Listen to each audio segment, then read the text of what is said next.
Next Vijendra Prasad. So Rajamouli గారు వాళ్ళ తండ్రి, ఈయన దీనికి కథనంగా రాశాడు.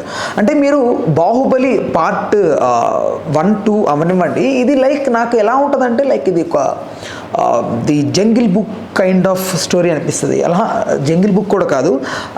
మీరు బాగా అబ్జర్వ్ చేస్తే ఈ ఫిలిం ఎక్కడి నుంచి ఇన్స్పైర్ చేశారు అని నా పర్స్పెక్టివ్ నుంచి నాకు అనిపించింది ఏంటంటే, ఒక 2 సింహాలు ఉంటాయి, అది ఏదో స్టోరీ సంథింగ్, నాకు అది ఎగ్జాక్ట్ గుర్తు రావట్లేదు. సో అందులో ది లైన్ బుక్ అనుకుంటున్నాను నేను. సో ఆ ఫిలింలో కూడా ఒక సింహం ఉంటుంది, దానికి ఒక అన్న ఉంటాడు, రాజ్యం కోసం ట్రై చేస్తుంటే ఇది కింగ్ లాగా ఉంటుంది.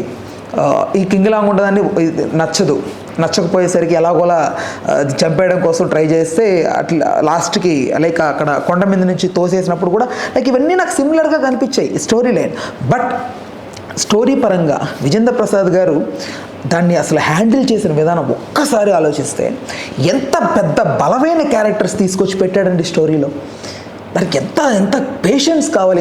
ఒక కథని రాయాలన్నా, కథను చుట్టుకున్నటువంటి క్యారెక్టరైజేషన్స్ రాయాలన్నా కూడా ఎంత కావాలి, ఎంత పేషెన్స్ ఉండాలి. దాన్ని విజువలైజ్ చేయడం చాలా ఈజీ అండి ఈ రోజుల్లో. మనకి విజువలైజ్ చేసిన దాన్ని ప్రాక్టికల్గా, థియరిటికల్గా థియేటర్ ముందు ప్రొజెక్ట్ చేయడం, థియేటర్లో ప్లే చేయాలి, దాన్ని తెరకెక్కించాలంటే డైరెక్టర్గా ఎస్ఎస్ రాజమౌళి గారు ఎంత కృషి చేస్తుంటారు, ఎంత కష్టపడి ఉంటాడు ఆయన. ఒక్కసారి ఆలోచించండి. లైక్ ఫర్ ఎగ్జాంపుల్, ఒక హీరోయిన్ని లైక్ ఇమాజినరీలో కనిపిస్తుంటుంది. తను అలా వెళ్ళి కొండలన్నీ ఎక్కుకుంటూ వెళ్ళిపోయిన తర్వాత అక్కడ పైకి చేరుకోవడానికి బాణాన్ని అప్పటికప్పుడే తయారు చేసి ఆగి విసిరేస్తే అది పోయి అక్కడ గుచ్చుకోవాలి. ఇవన్నీ ఇమాజిన్ చేసి రాయడానికి పెద్ద సమయం పట్టదు. నేను రాసేస్తా, ఇష్టం వచ్చినట్టుగా రాయగలుగుతా. కానీ దాన్ని ఎగ్జాక్ట్గా ఎగ్జిక్యూట్ చేయాలి, ఆడియన్ని కన్విన్స్ చేయాలి. ఎందుకంటే వాళ్ళు హీరోలు అయినప్పటికీ, ఆడియన్ అప్పటికే హీరోలు అంటే బలశాలేమో కానీ మాయలు మంత్రాలు వచ్చిన వాళ్ళు కాదు. ట్రైన్ ఇలా తొడగొట్టి ఇట్లా అంటే వెనక్కి వెళ్ళిపోయే ఆ సిచ్యువేషన్స్లో లేరు అందరూ. పర్స్పెక్టివ్స్ మారిపోయి అప్పటికే, చూడడం తీరు మారిపోయింది సినిమాని. అలాంటి సిచ్యువేషన్లో ఆయన హ్యాండిల్ చేశాడు. ఎంత బాగా హ్యాండిల్ చేశాడు. అన్ని బలమైన క్యారెక్టర్స్ తీసుకొచ్చి, అంత బలమైన ఎమోషన్స్ని, అంత పెద్ద యుద్ధ సన్నివేశాలని లైక్ అసలు ఎక్కడ కూడా బ్యాలెన్స్ తప్పకుండా ఒక సెకండ్ మనల్నే కన్ఫ్యూజ్ చేశారు. లైక్ మీ పార్ట్ 2 బాగా గమనిస్తే అందులో బిజ్జల దేవుడు అప్పుడు దాకా నెగిటివ్గా ఉన్న వ్యక్తి సడన్గా మీకు ఒక దగ్గర మారిపోయినట్టుగా కనిపిస్తాడు. అంటే ఎంత తెలివి ఉన్నప్పటికీ మనం ఎలా ఫీల్ అయిపోతాం అంటే, నిజంగా మారిపోయాడా, అంటే బిజ్జల దేవుడు మారిపోయాడా, బల్లాల దేవుడిని ఎదిరించేశాడా, బాహుబలి కోసం నిలబడ్డా, స్టాండ్ తీసుకున్నాడా అని ఫీలింగ్ వస్తాం.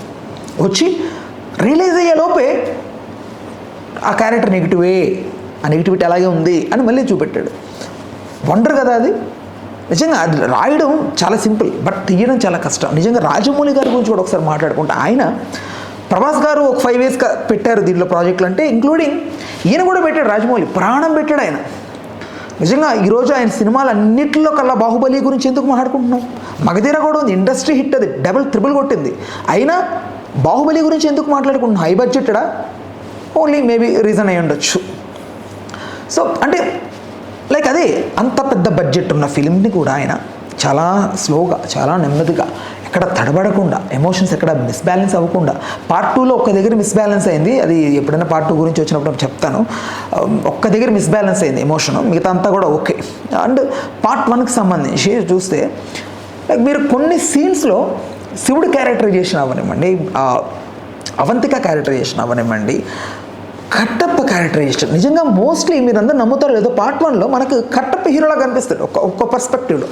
అంటే క్యారెక్టర్స్ అందరితో అల్లుకొని ఉంటాడు, ప్రతి ఒక్క క్యారెక్టర్కి అతనికి సంబంధం ఉంటుంది. కట్టప్ప అనే ఒక నేమ్ ఒకసారిగా అలా అందరిలోకి వెళ్ళిపోయింది మైండ్లోకి.